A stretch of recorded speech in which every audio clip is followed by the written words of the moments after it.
Hola, bueno, buenas noches, muchas gracias por venir. Estamos acá para presentar la segunda edición del libro de Genaro, se llama El signo trágico. La primera edición salió el año pasado y bueno, en otro formato, más artesanal y tal, y este año, bueno, hubo también una intención de Genaro de probar a ver qué pasaba con una segunda edición, que para hacer un libro de poesía verdaderamente y en Uruguay es todo un suceso para nosotros, por lo menos, para mí es todo un suceso, y es había sido su primer libro de poesía, o sea que todo indicaba que una segunda edición estaba como muy lejana en el tiempo, y sin embargo, bueno, acá estamos presentando esta reedición que tiene, ahora vamos a conversar, capaz que Genaro nos cuenta, tiene cambios, y sobre eso vamos a estar hablando también, sobre ese tamiz de los textos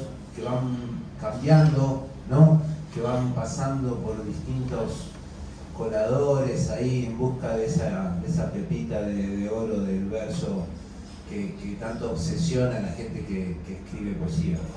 Bueno, vamos a conversar un poquito, vamos a leer parte del libro, y bueno, también quien quiera participar y preguntar, y en fin, también está bueno que lo haga.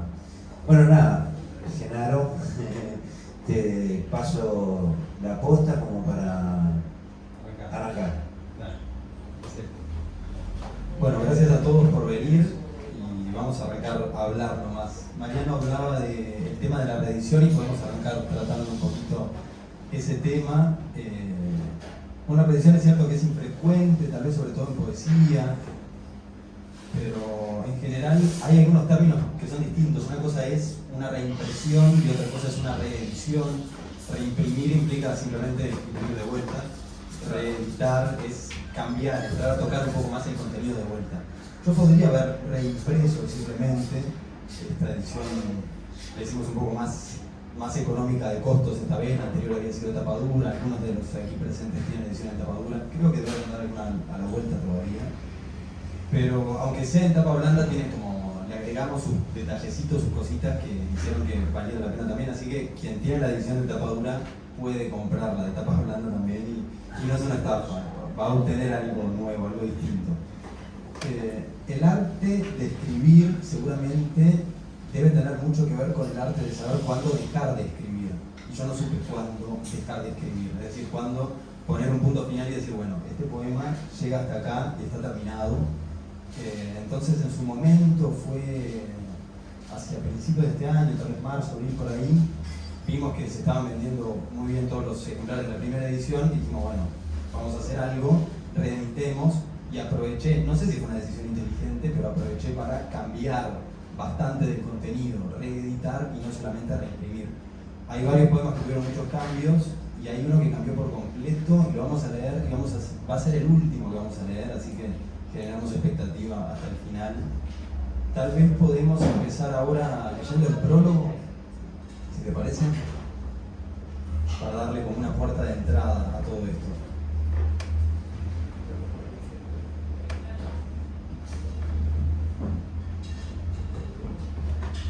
El prólogo, bueno, es eso, es una puerta de entrada, no es necesario, pero creo que puede sumar, y acá yo le puse como título Declaración de Intenciones, este está casi exactamente igual entre una edición y la otra, y tiene que ver con definir qué es la poesía, tratar de definir qué es la poesía.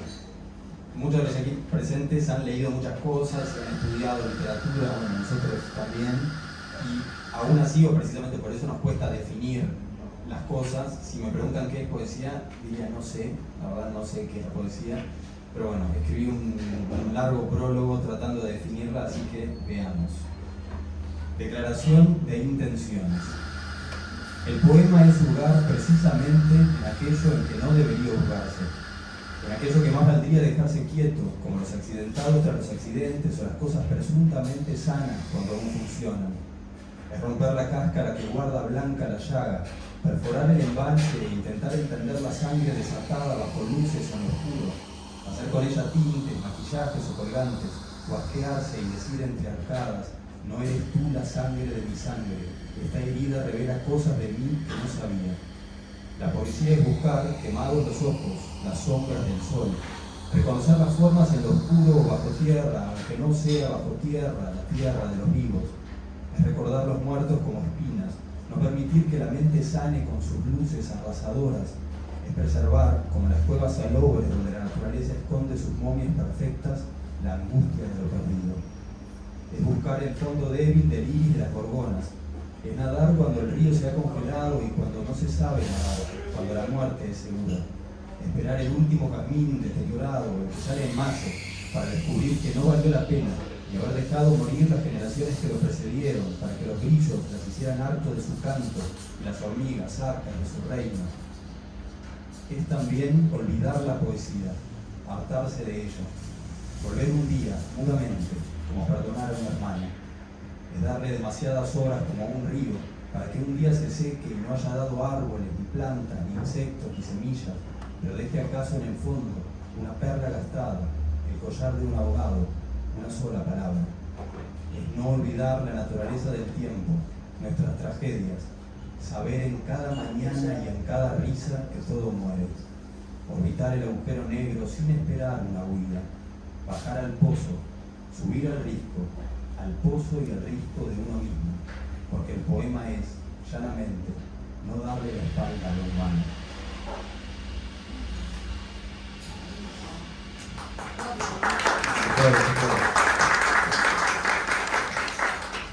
Lo que trato de decir en este prólogo, malamente tal vez, es que en mí la poesía es una forma de, o la forma que me tocó de intentar acceder a la verdad, de buscar la verdad. Hay formas científicas de acceder a la verdad. En mi caso es a través de los poemas, es a través de la construcción de una metáfora que sea sincera, que sea honesta. Claro, después pasa a chequear la honestidad del que escribe, la honestidad del artista, qué sé yo. Pero lo que hay, o sea, créanme cuando les digo que hay una búsqueda sincera de la verdad, una verdad personal. Y acá conectamos con otro tema, yo te cedo la palabra otra vez, con el tema de qué hace o qué creo que hace que un poema sea bueno. Tengo muchas incertidumbres con esto que digo, un poco en broma y bastante en serio, de que no sé qué es la poesía, no sabría definirla, no sabría dar una definición, pero creo que, y esto es cita de otro, creo que un poema es bueno cuando dice algo acerca de la condición humana, cuando dice algo no solamente acerca de quién escribe, sino acerca de todo el mundo. Si un poema no habla sobre todo el mundo, posiblemente no tiene valor, no tiene sentido, no tiene razón de ser. Entonces, en este libro que se titula El signo trágico, trato de hablar sobre mí, pero también sobre todos los demás, sobre todos ustedes. A eso se refiere el signo trágico, es de algún modo, por eso tenemos en la tapa una especie de radiografía de un tipo, con todas las cosas que tiene adentro, ilustraciones muy creativas que hizo Mariano. Hay que mirarlas todas al detalle porque cada una es un mundo.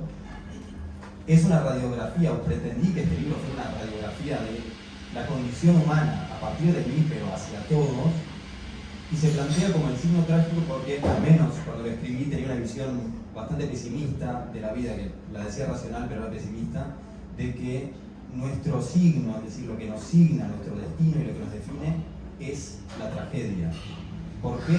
Por un montón de razones que ya conocemos, pero por decir un par, por ejemplo, somos la única especie que muere. De todas las especies que existen en el mundo, todas las que ha creado el Padre del Señor que tenemos aquí. Porque lo conozco a Genaro desde que conozco su poesía. Entonces coincide mi tiempo de conocimiento personal de él con mi tiempo de conocimiento de lo que escribe. Entonces no puedo dejar de atar esas dos criaturas y verlas en el tiempo y en la mutación, ¿no? de quién cambia el signo, ¿no? poético y cómo cambia el cambiador, ¿no?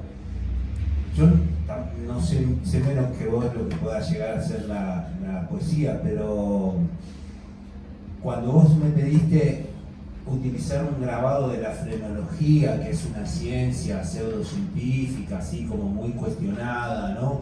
Que tenía como premisa que los sentimientos, las actitudes humanas tenían un lugar físico en la cabeza, en el cerebro, ¿no? Entonces teníamos un lugar donde estaba la furia, un lugar donde estaba el amor, y eso dio lugar a preparaciones y cosas abominables, ¿no? La psiquiatría, bueno, siempre fue bastante esotérica desde ese tiempo, ¿no? Pero cuando no es aplicado a una ciencia y es aplicado a la poesía, me parece un concepto muy hermoso. Esa idea de montar un mapa, una geografía del ser a partir, y utilizando como herramienta la poesía, ¿no? como herramienta topográfica de ese territorio, utilizar la poesía. Porque en sí mismo es una herramienta tan escurridiza que vuelve, aunque no lo sea escurridizo, el objeto que quiere definir. Entonces está condenada a rebalar, al rebalón. Y me parece que cuando Genaro se mete en las profundidades de ese barrial, quizás, no sé si te pasó, por momentos debe atisbar que debe incorporar la lógica del resbalón, que el resbalón no es caída, que es la forma de estar ahí, que es resbalar. Cuando me imagino yo que si, entendiendo esa lógica, ¿no? Una empieza a buscar el resbalón, ya no eludirlo, porque entiende que en esa pérdida de pie, en esa pérdida del piso sólido en el que está parado, reside la lógica interna de ese fenómeno fluidizo que uno quiere atrapar, ¿no? Que se escapa por todos lados, así. En ese sentido, es mi lectura del signo trágico en tanto signo poético, el signo que designa, ya no el signo, ¿no? O lo que nos signa como especie. Y en eso Leonardo de León en la contratapa me parece que arranca jugando muy fuerte cuando él propone el lenguaje como una representación y una relación mediada con el mundo, que nos distancia del mundo. Cuando en realidad lo que creemos es que el lenguaje nos permite incorporar, entender, explicar, y él plantea, dice, no, en el momento que dijimos árbol, perdimos el árbol, lo dejamos de poder aprender, ¿no? Y ahí lo trágico del signo, ¿no? Si yo tengo para decir lo que está condenado a jamás poder decir, ¿no? Por ahí creo que iba Leonardo, y yo también como que me fui en ese viaje del signo, y yo te decía, hay un elemento que me gustó mucho, que es la espalda, y Genaro nombra varias veces la espalda en el libro. En el prólogo dice no darle la espalda al humano, pero después en otros poemas habla de en la espalda de las cosas hay un signo. Después hay otro que dice, un hombre mira un espejo, ve su espalda que se aleja. Y me flashé con un detalle re menor, pero me empezó como a conectar con esto del signo que es trágico porque no puede significar, ¿no? Porque no puede, está condenado a representar. Entonces, nada, me digo que por ahí me fui un poco, pero no me acuerdo qué era de la pregunta. ¿Vos me hiciste una pregunta? Sí, va por ahí me repite la pregunta. No, yo te quería repreguntar, ¿cuál te parece a vos que fue, que son como los mojones de este libro, si vos podés identificar, ¿no? Como una carretera el lugar donde se marcan los kilómetros. Si podés identificar algunos mojones que establecen como esta carretera, que sería el libro, ya te tiro con la carretera también.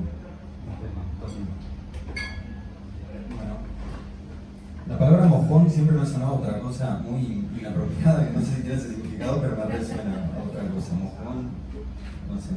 Punto suspensivo. Venezuela es mierda. Ay, no, no. Me pasó en una clase que dije los mojones y me pibe empezó a matar de la risa y digo, claro. son como los soletes.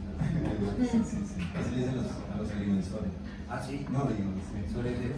Y sí, porque ellos son los que utilizan la ciencia del mojón. Ah,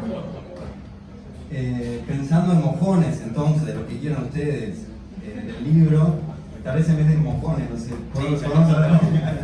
saquemos el mojón, destapemos la situación y vamos a hablar de temas o de algunos tópicos.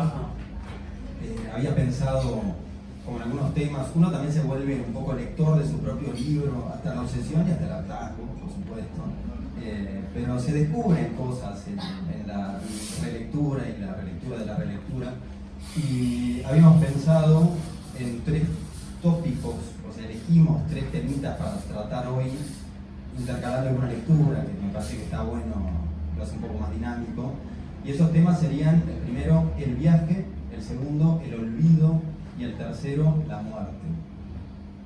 Vamos a arrancar con el tema del viaje, y vos me intercalás si tenés algún comentario respecto de eso, si habías visto alguna cosa, hablaste de la carretera recién. El viaje es un concepto filosófico muy interesante. Creo que en mí nació, como muchas cosas de este libro, a partir de una angustia existencial concreta y cotidiana, más que existencial, de qué es el viaje. El viaje es buscarse o quererse encontrar, querer ir hacia otro lugar, pero no por el lugar en sí, sino por lo que uno obtendría en ese lugar. El ejemplo más práctico que todos conocemos es las vacaciones. Lo que queremos en las vacaciones no es ir a una playa, no queremos, tal vez algunas cosas así, pero no queremos Cancún, no queremos tal cosa de Grecia. Lo que queremos es ser felices y creemos que en otro lugar seremos felices. Creemos que la felicidad está en un lugar. Creemos que la felicidad podemos encontrarla en un lugar. Está ahí de forma concreta, material, y si nosotros vamos hacia ahí, podemos encontrarla. La angustia que me vino y que fui tratando y trabajando en estos poemas, que son una forma de terapia o de lo contrario, porque a veces más que explotarnos nos hunden, esta noción que encontré fue la tragedia de darme cuenta de que en realidad uno, aunque vaya a otro lugar, tiene el problema de que sigue cargando consigo mismo. Entonces no hay forma de huir, porque a todos los lugares a los que uno vaya, uno se lleva a sí mismo. Uno sigue estando adentro de un lugar, adentro de su mente, aunque se vaya a otro lugar. Entonces, a partir de esa idea, escribí el poema que abre el libro. No pensaría que si está al principio debería ser importante. Veremos. Que se titula Viajar era una ficción imposible. Porque no puede dejarse uno y partir, reposarse en la orilla de las horas e irse a otras tierras, cambiar la piel, vagar de cavernas a montañas, porque aún lejos de los amigos y las coordenadas de la memoria, lejos del aire que emana hasta este día su veneno, aroma de alegría de otro tiempo, aún de uno mismo lejos, cada uno es en sí su propia tierra, su propio aire, su propio tiempo. Viajar, hacerse nuevo, exiliarse del dolor y sus puntadas, condena de la memoria, es una ficción imposible. Viajar, entonces, es una ficción imposible. Es una visión bastante pesimista porque significa que, o nos indica que la felicidad no podemos encontrarla, no está en ningún lugar. Y en última instancia que no tenemos la posibilidad de salir de nosotros mismos y de ser otros. Tenemos otros poemas que hablan sobre el viaje, hay otro que habla del viaje con esta significación de la angustia, que está hacia el final, y creo que es el más reciente de todos los poemas, que es Algo había. Y este habla sobre un yo que ya viajó y ya llegó al lugar al que quería llegar, y se empieza a dar cuenta de algunas cosas. Algo había. Salí desde los puertos que cruzan por el río hasta el mar. En el océano llegué al pozo donde la noche miente sus fronteras. Vi las estrellas que no tienen nombre, las que no disecó ninguna constelación. Fui a la montaña y anduve senderos tras senderos, como la hormiga que cruza los fractales. En la cima vi el sitio donde el agua nace desde el hielo y vi las piedras que no manchó el ruidaje de las palabras. Fui a la ciudad y vi los templos que bautizan lo que la tumba encierra. Vi los fémures de los imperios, las columnas de las galerías, y en todos los sitios, en el astro, en el camino, en la cima, en el espejo, algo había que me faltaba. Siempre hay algo que nos falta, porque lo que nos falta no está en ningún lugar. Si podemos conseguirlo, tenemos que conseguirlo dentro de nosotros mismos. Y este tema del viaje podría cerrar con una visión un poco más optimista, que dice que tal vez sí sirva para algo moverse de nuestro sitio, caminar, y se titula justamente Caminar.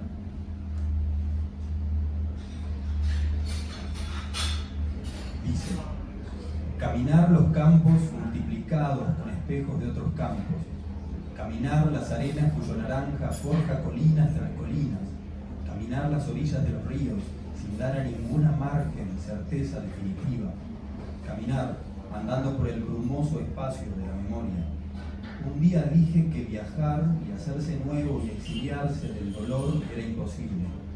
Sí es una ficción arrancar cuajado todo lo que fuimos, entero el rayo que nos hirió, pero aventuro que es posible, andando paisajes imprecisos, creándolos en el tránsito, pisada muda a muda pisada, desarmar como el insecto, piedra a piedra el monolito de nuestro dolor.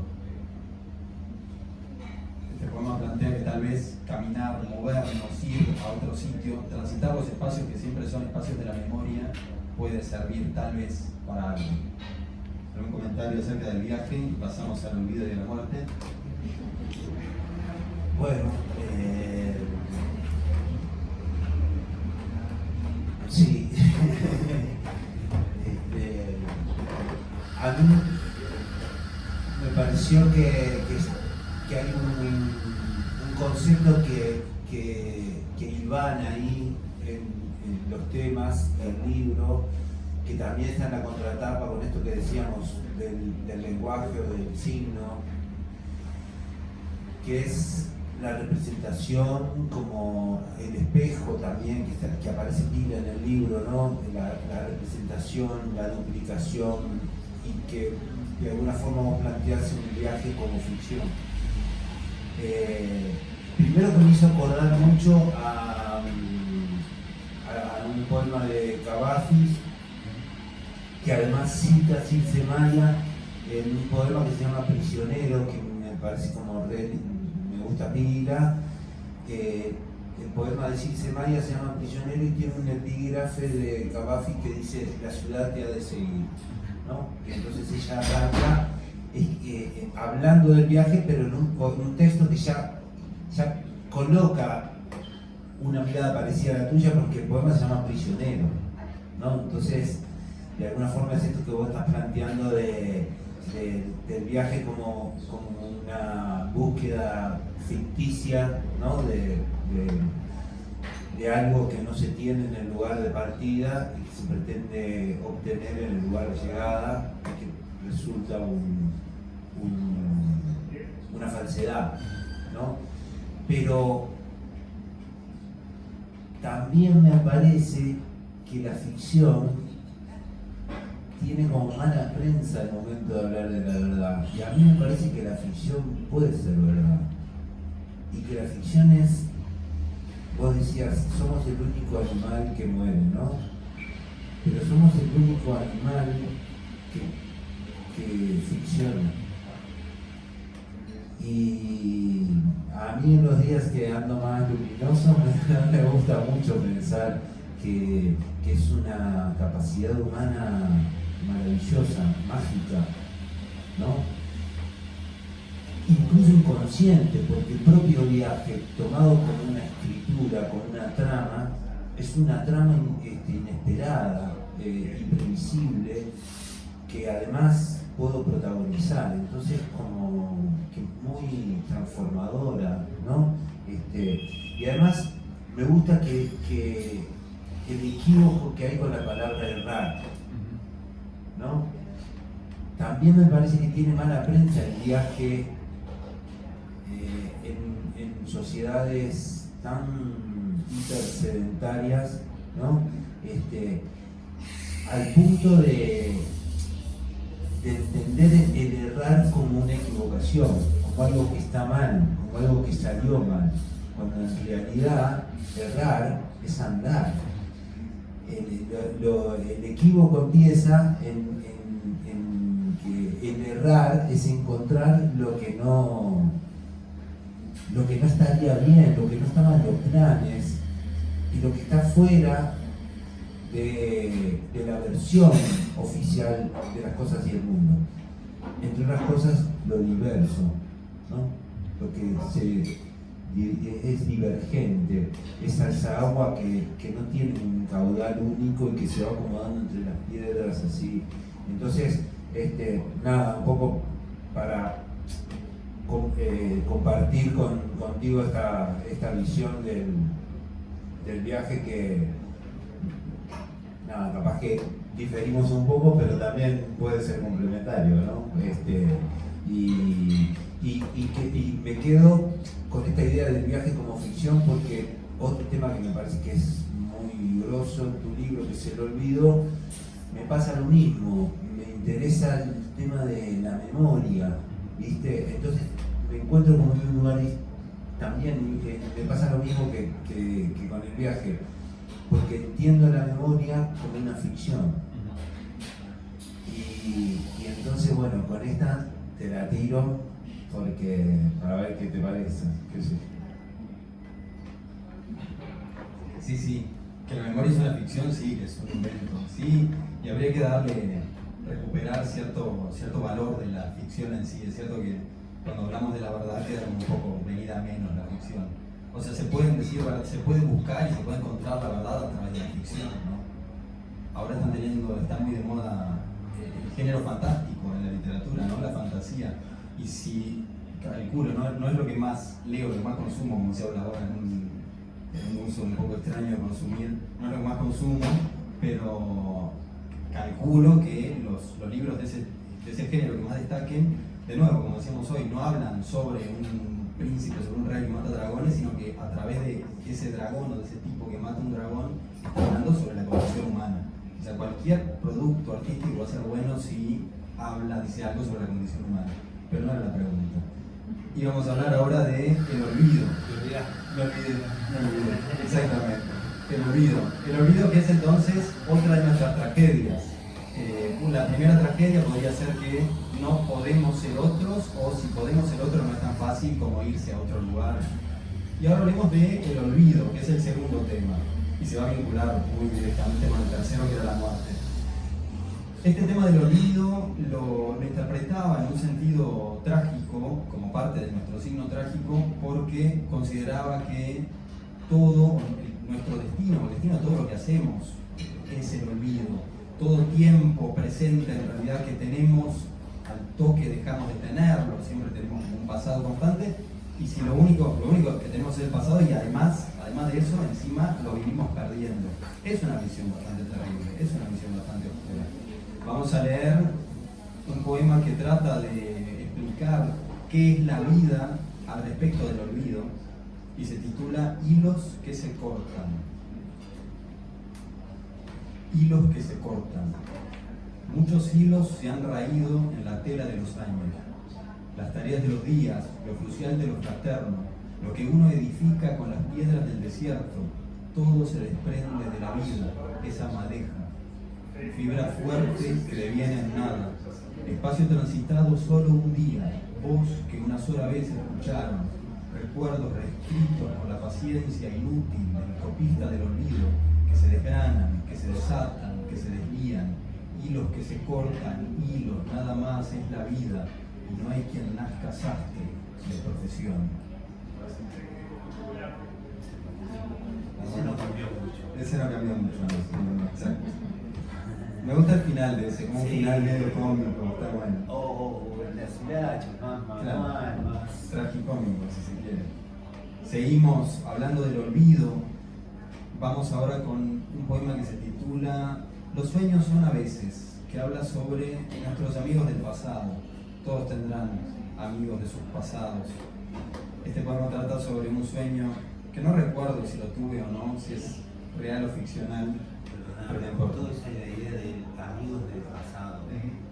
Como que no es que eran amigos tuyos en el pasado, sino que son amigos del pasado. Claro. Se hicieron amigos del pasado. Claro. Eso me gustó. Sí, está muy interesante.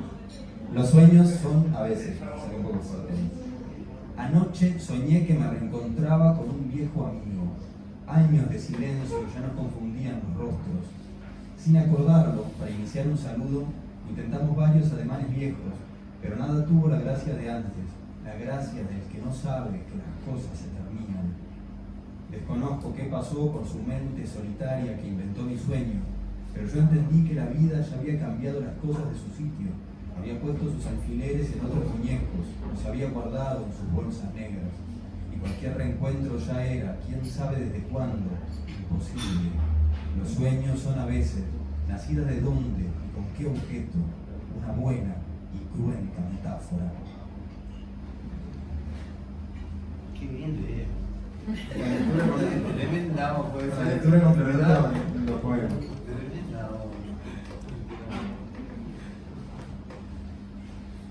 Cerramos el tema del olvido para pasar al último con un poema que habla sobre las despedidas. Este es muy oscuro también, el final es buenísimo, pero bueno, ahora al menos ya tienen ese comentario previo, están preparados.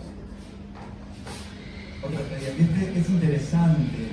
Este poema en realidad habla del liceo en el que había hecho mi última práctica como profe. Fue algo que pensé, iba de noche, lo hice que me quedaba lejos, fue algo una idea que pensé, tal vez en un verso también, en el momento que estaba en la parada esperando el ómnibus para irme de ese lugar sabiendo que no iba a volver, aunque volviera no iba a volver, uno no vuelve a los lugares tal vez. Entonces es un poema inspirado en principio por ese liceo al que no volvería, pero que también intenta hablar sobre otras cosas en general. Otra despedida. Me despido de este sitio, ya no lo veré más. El aire que entrará irá borrando la huella digital de mis suelas, el eco de las frases pronunciadas como aire sucio en las habitaciones. No sé si dije alguna vez entre estos márgenes palabras ciertas, dando alguna cosa humana de lo que de humano tengo. ¿Acaso no siempre vale verter agua en los cuentos? Me despido apenas de este sitio y siento que tal vez la vida sea acudir indiferentes o con el dolor del rayo que parte el horizonte a una serie indefinida de entierros. El olvido. Pasamos, sí. Antes no me quiero olvidar, antes de dejar el olvido, que hay un poema que me gustó muchísimo que tiene que ver más con el tiempo, pero en realidad el olvido y el tiempo juegan ahí un partido bastante similar. De alguna forma no existiría olvido si no hubiese tiempo, ¿no? Y entonces hay un poema que me parece que plantea una cosa muy hermosa, una idea muy potente, que se llama El presente, se llama el poema, y Genaro dice: cada uno anda siempre en la cima de la historia, la cima con Y. Dos estrofas más adelante, cada uno anda siempre en la cima de la historia, y ahora la cima con S. Eso me pareció como un hallazgo hermoso, pensar en esas dos imágenes, la cima de la historia, ¿no? La cúspide, y la cima, no el abismo, el pozo, lo más abajo posible. Eso me gustó mucho. Y termina el poema diciendo, no termina, pero en la anteúltima estrofa dice: ves solo tras el vidrio sesgado del presente. Eso me gustó también esa imagen, pensando en el olvido, no sé, como para cerrar el tema así, pero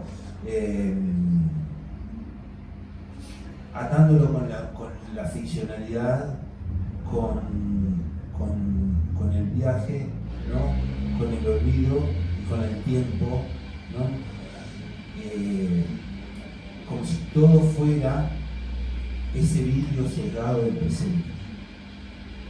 Porque en definitiva es lo que ocurre en todo momento, ¿no? Sos vos ahora mirando tu libro desde este presente, por ese vidrio cerrado, ¿no? Que no se puede limpiar, es un libro, me salió un lapsus, interesante. No se puede limpiar el libro, ¿no? No se puede limpiar el vidrio, siempre está cerrado. Eso me parece como ideas súper potentes de tu libro. Sí, terrible, ¿no? Es una idea linda, pero terrible. Uno siempre va a estar cegado, siempre va a ver a través del color del iris de sus ojos. O de agarrarse y saber que es así. Aceptarlo. Sí. No sé si se podría limpiar el vidrio, podría estar limpio ese vidrio con el que vemos el mundo. Posiblemente los únicos que lo tengan limpio sean los muertos. Ya todo el tema de la muerte. Nunca lo hará distraído. La muerte, acá haremos algunas lecturas y también las palabras pensadas o las palabras habladas las irán pensando ustedes. Que está bien callarse un poco de vez en cuando. Bueno, el silencio era otro de los temas. No vendría mal. El coro de la muerte. El coro de la muerte es un poema que habla sobre lo que viene, el coro como lo que viene atrás de la muerte, lo que viene después de ella. Y esto se vincula con el anterior. Dice: el coro de la muerte es una brisa sin origen, vacía y ancha, inolora, que ataca una tarde y otra y arrastra leve las cosas cotidianas. Las alas de la muerte, la estela que marca su filo en la tierra líquida, es el silencio. Silencio en el alma que quedó muda. Silencio en las puertas, en los caminos, detenidos como un sueño estéril que no volverá a ser soñado. El coro de la muerte es un maremoto seco. Viene tras ella y destierra las lágrimas, las evapora y destruye el volcán del dolor con la malicia incansable del corazón que puja aún cuando se duerme. El coro de la muerte, sombra de una sombra, es blanco. El coro de la muerte es el olvido.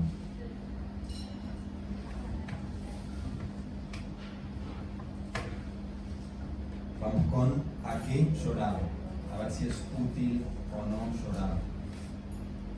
¿A qué llorar? Más breve.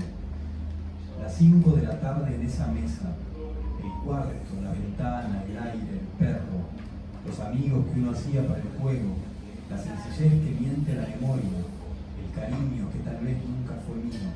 ¿A qué llorar? Paisajes muertos.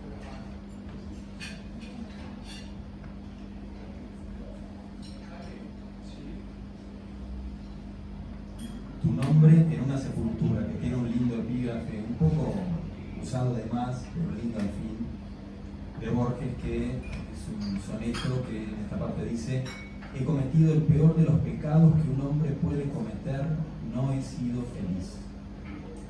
Dice: cuánto le mentía al corazón esa máquina, cuánta desidia le di, cuánto placebo, cuánto sedante, cuánto sellé sus ojos, y no pudo saber la tanta vida que siempre estuvo guardándolo al otro lado de los vestigos y los abismos. Fue mi culpa, alguien dejaba mapas que nunca me atreví a seguir.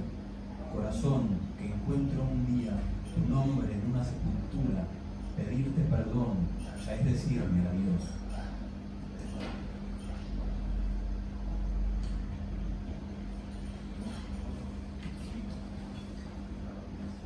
Los últimos dos. ¿Qué importa? Uno se proyecta en los días, como el mar que sueña en su pecho pacífico, con la arena y su despliegue, con sus olas alejadas. Uno vislumbra como en sueños, medianamente verosímil a veces, los ademanes de los días futuros, sus vueltas, sus caprichos. Pero si en uno de esos días las metáforas se quiebran y el mundo, la montaña, el cielo, la cueva, el río, se desvanecen absorbidos como por agujeros negros, si el futuro al que siempre pedimos y leímos y miramos como a un Dios indiferente vuelve su rostro y su rostro decía fin, ¿qué importa?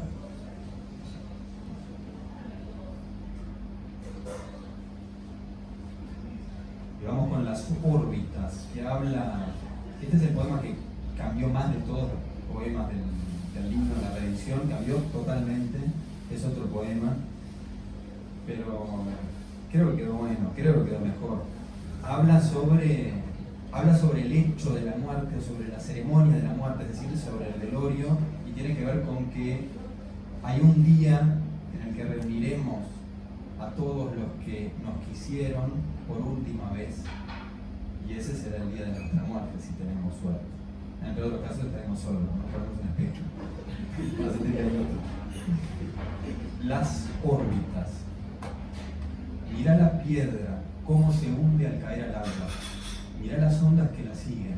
Así es la muerte. La tarde en que me hunda, alteraré la paz del agua. Quienes andaban cerca torcerán sus órbitas para visitarme, serán como planetas, romperán sus ciclos para el último espectáculo. Verán que me hundo y verán que atrás del hueco no hay nada. Pero tendrán que irse. El río no tiene razón para esperar. No elevarán las lágrimas el nivel del mar. Mirá el agua ahora. Ahí nací, giré, morí. Ya no se muere. Cerramos ahí el tema de la muerte. Vamos a dar paso a algún comentario que pueda tener Mariano y bueno, después si hay alguna pregunta intentaremos ensayar alguna respuesta, si no, vemos qué pasa. Quedará para la respuesta para la próxima presentación. Yo quería cerrar con una de las imágenes que en la primera edición me conectó mucho con el libro y en esta segunda no tanto, pero me la acordé y dije, es cierto que había encontrado de esto, que son las referencias a los tatuajes. Hay muchos poemas que refieren a tatuajes y muchos poemas que refieren a hormigas, y a mí me gustó eso. Me gustan las hormigas por nada, esa cosa de la fila, de la conexión, ¿no? Pero los tatuajes, sobre todo pensando ahora después del tema de la muerte, ¿no? Si nuestro signo más trágico es la ficción, es la representación, es no alcanzar lo que deseamos en lo más profundo de nuestro ser, yo creo que el tatuaje acá en este contexto se resignifica para mí, porque es una representación el tatuaje, pero está en la piel. Y yo creo que tu libro es un signo trágico de representación, pero que lograste tatuarlo en la piel, y eso me parece que le da, lo acerca para mí a la verdad. Bueno, gracias. Gracias, no veo nada más para decir. No sé si alguno tiene alguna pregunta, algo que quiera comentar, etcétera. Bien. Sí, estos libros están, bueno, y algunos detallecitos de la reedición, detallecitos que hacen muy valiosa esta reedición, están numerados todos estos libros también, en este caso fueron 250 ejemplares, fue un largo trabajo de sellado ahí, todo manual. Y tiene otra cosa muy linda que le agregamos con Mariano, que fue algunas páginas divisorias en color gris, por ahí al medio aparecen 3-4 instancias con algunos mal llamados por mí versos de contundencia, es decir, versitos como, bueno, esto va a ser algo fuerte, pongámoslo ahí. Por ejemplo, esta dice, esta de acá, los amigos que uno hacía para el juego, la sencillez que miente la memoria, el cariño que tal vez nunca fue mío. Eso son cositas que hacen que sea interesante. Bueno, el propio agregado del texto de contraportada, que es muy hasta demasiado auspicioso, es una linda reedición y bueno, me alegro de haber podido hacerla y de haber podido convocar a tanta gente en esta instancia que todavía creo que no es mi velorio, que no es la última vez que congregaré a un par de personas. Así que, al menos en esta instancia, puedo decirles gracias, así que les agradezco. Por si no puedo agradecerles en el siguiente. Hay algunos libros a la venta lo va a hacer la librería, estará Nico por ahí que aparecerá, por ahí está. Así que si alguno está interesado, se acerca y les pide por ahí. Nada más por ahora. Gracias.